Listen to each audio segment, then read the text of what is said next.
Tuangazie taarifa za michezo na ni kwamba marais na makatibu wakuu wa chama cha Olimpiki nchini na mashirikisho ya michezo ya Jumuiya ya Madola wameanza kongamano la kujadili safari ya Olimpiki ya mwaka 2028 hii leo katika hoteli moja kaunti ya Machakos. Ripota wetu wa michezo Tony Kwalanda anahudhuria hafla hii na sasa tunajiunga naye moja kwa moja. Tueleze zaidi Tony Kwalanda, na kuona umesimama tisti, kunani?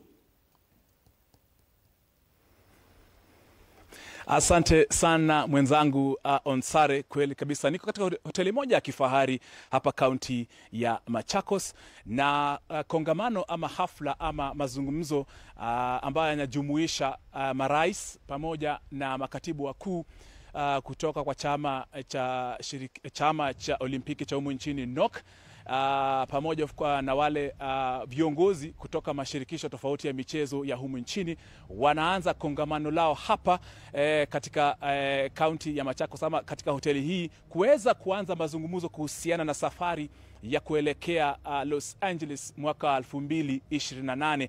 Na kwa wakati huu acha nimkaribishe ama nimwalike mmoja wa ama tuseme executive committee member Sasha Mutai, karibu hapa hivi, ajiunge na sisi sababu yeye ni mmoja wa wale maafisa wakuu ambao wako katika kongamano hili. Sasha, karibu sana. Na tumefurahi sana kukuona. Sijawahi kuona katika nyamba ama mbuga katika forest, but nimefurahi sana kukuona. Ni nini kinafanyika wiki hii kwa manufaa ya yule mtazamaji ambaye hajui nini inaendelea kwa sasa? Tuko na mkutano ya marais na makatibu wakuu wa sports federations hapa nchini. Na theme ni Road to the Olympics early 2028. Alafu lazima tujue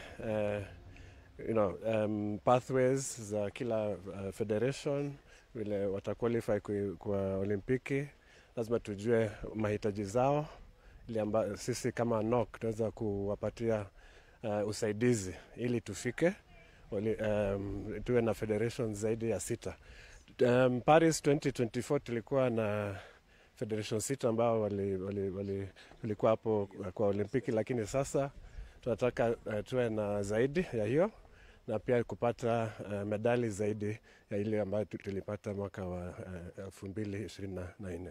Na Sasha, of course najua hapa kuna wale viongozi. Tutakuwa na rais wa shirikisho Bwana Shadrack Maluki, kuna rais wa zamani atakuwa hapa Dr. Paul Tergat na wengineo. Haswa wao watakuwa ni nini lengo lao haswa baada ikifika siku ya Ijumaa, nini tutakuwa tunataka kuachieve? What will you be wanting to achieve by the end of Friday? So by Friday we need to know, we would like federations to tell us what their needs are, and so that we can work towards that, because qualification for Olympics, it's a very tough process. We have to know how we can help federations, because it doesn't happen just by luck. The individual athletes and also the federations. We need to give these federations and athletes all the support. And so we'll be talking about, of course, sports science, sports medicine, facilities. We're looking at also now working with Kenyatta University so that we can have a high performance center, so that our athletes have the best facilities equal to any other country around the world, so that they can prepare adequately and so that we can have more federations qualify and more athletes qualify. And of course, the main aim is also to win more medals than in 2024. So we also have the minister, the CS, the PS, the people from government coming in. We also talk about governance, because you need to have good governance so that you can achieve what you want to achieve, So it's quite exciting. There's, of course, new federation officials that we have not met. We also have to meet them. And this is, of course, after a very tedious political process where we had the elections in July after being postponed for 3 months.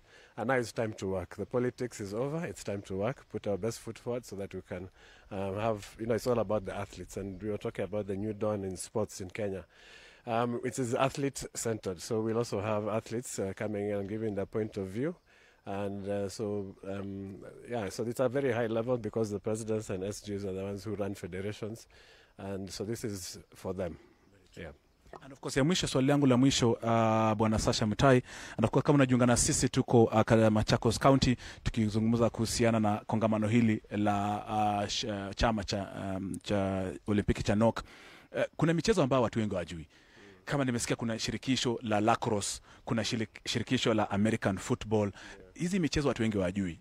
Mko na changamoto kama chama cha Olimpiki kuhakikisha kwamba michezo hii inatambulika kote nchini? Lazima unajua sasa kuna games zingine mpya ambazo zitakuwa kwa LA 2028, so tutaona vile